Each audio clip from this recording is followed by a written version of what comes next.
जहां पूरे देश में कोरोना संकट के कारण लोगों में त्राहिमाम की स्थिति मची हुई है। केंद्र से लेकर राज्य सरकार तक परेशान है, लेकिन राजनेताओं को कोरोना नहीं होता है। कोरोना संक्रमण का खतरा से अगर आपको बचना है तो आप उन राज्यों में जाइए जहां चुनाव हो रहे हैं। जो उन राज्यों में चुनाव हो रहे हैं तो वहां निश्चित रूप से ये कहा जा सकता है कि वहां कोरोना का संक्रमण नहीं पैदा हो सकता है। ये हम नहीं बल्कि भारतीय राजनीति में बड़े धुरंधर कहे जाने वाले राजनेता कह रहे हैं। प्रधानमंत्री नरेंद्र मोदी लगातार पश्चिम बंगाल में चुनावी सभाएं कर रहे हैं, लोगों की जिंदगियां खतरे में डाल रहे हैं, लेकिन वो प्रधानमंत्री नरेंद्र मोदी दूसरे राज्यों के लोगों को ये नसीहत देना नहीं भूलते कि कोरोना संक्रमण का खतरा बढ़ गया है। जबकि प्रधानमंत्री खुद अपनी रैलियों में बेतहाशा भीड़ बटोर रहे हैं और बंगाल का रण जीतने के लिए उन्होंने पूरी अपनी ताकत लगा रखी है। आज छठे चरण के प्रचार के अंतिम दिन केंद्रीय गृह मंत्री अमित शाह से लेकर तमाम राजनेता हैं,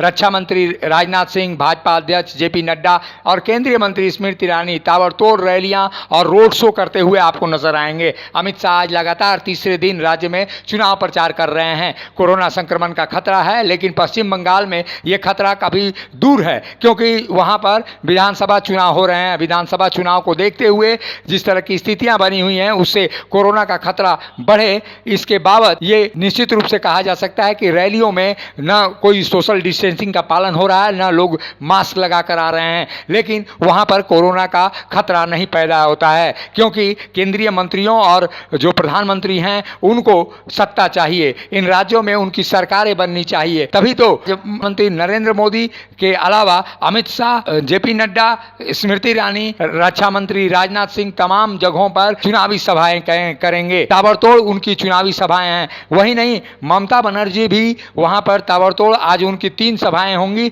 और इन सभाओं में सोशल डिस्टेंसिंग का पालन नहीं किया जा रहा है और जो स्थितियां देखी जा रही हैं। हाल ही में झारखंड के अंदर भी मधुपुर पूर्व विधानसभा उपचुनाव हुए, जहां सोशल डिस्टेंसिंग का पालन नहीं किया गया और ताबड़तोड़ चुनावी सभाएं की गई। मुख्यमंत्री हेमंत सोरेन खुद लॉकडाउन के पक्ष में हैं, लेकिन जब तक मधुपुर विधानसभा उपचुनाव नहीं हुआ था तब तक वो लॉकडाउन और कोरोना संक्रमण को लेकर कोई बैठक नहीं बुला पाए थे। कारण साफ था, उनको भी कहीं ना कहीं अपने मंत्री की विधानसभा चुनाव के नतीजे आने के लिए मतदान होने तक का इंतजार था। मुख्यमंत्री हेमंत सोरेन ने उस समय तक लोगों की जिंदगियां खतरे में डाली जब तक विधानसभा उपचुनाव के लिए मतदान नहीं हुआ। अब उनको खतरा शायद दिखाई देने लगा है और वो ताबड़तोड़ बैठकें कर रहे हैं और चिंता जता रहे हैं कि कोरोना संक्रमण का खतरा झारखंड में बढ़ गया है और लॉकडाउन को लेकर उनकी पार्टी वकालत करती हुई नजर आ रही है। लेकिन ये लॉकडाउन उस समय उनको नहीं दिखा जब मधुपुर विधानसभा उपचुनाव हो रहे थे।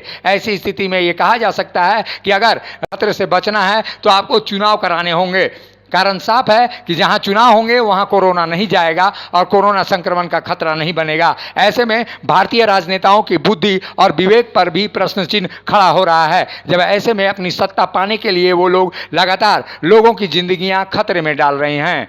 मुखर संवाद के लिए रांची से ब्यूरो रिपोर्ट। जब टूटती है आस, जब थकती है सांस, जब रूठते हैं अपने, मुंह मोड़ता है जमाना, जब अंगड़ाई लेता है संकल्प, फिर बनती है कहानी, बनते हैं अनमिट निशान। देखिए मेरे साथ संघर्ष की दास्तान।